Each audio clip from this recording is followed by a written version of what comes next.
বন্ধুরা শখ করে আজকে কিছু খাইতে চাইছি, অথচ আমার কাছে টাকা পয়সা নেই। কি যে করি, রোজ রোজ ওদের সামনে খালি পকেটে যাইতে শরমই লাগে। একটু পরেই তো আবার ওরা কল দিয়া ফেলাইব। এখন টাকা যে কই পাই আল্লাহই জানে। হ্যালো, হ্যাঁ বন্ধু, আসতেছি দাঁড়া। হ্যাঁ হ্যাঁ হ্যাঁ, এই আসতেছি, এই 5 মিনিট লাগবে, আসতেছি।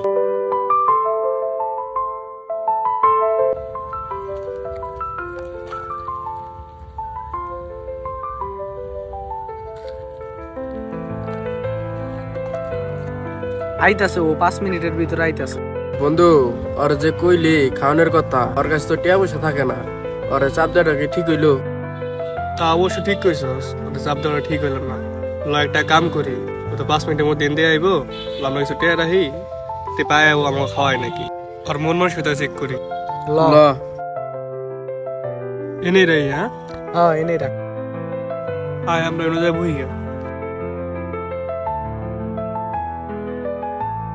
বন্ধু, আইসস তাইলে কি অবস্থা তোর? ভালো হয়। তোর তো বন্ধু আজকে খাওয়ানোর কথা ছিল।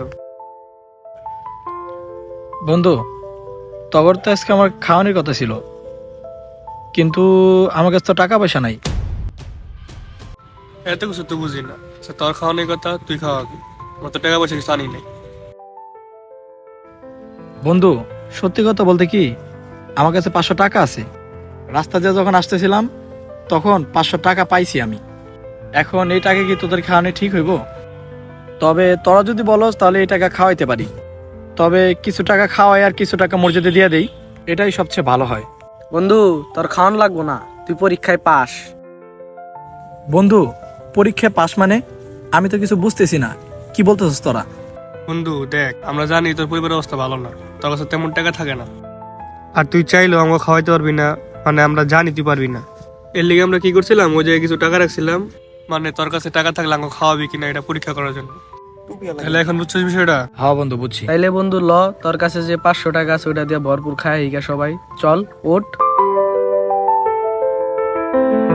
বেঁচে থাকুক এমন হাজারো বন্ধুত্ব, যাদের বন্ধুত্বগুলো কেবল টাকা পয়সার মধ্যেই সীমাবদ্ধ থাকে না, বরং তাদের একে অপরের প্রতি সম্মান ও শ্রদ্ধার দৃষ্টিভঙ্গিকে আমরা সম্মান জানাই।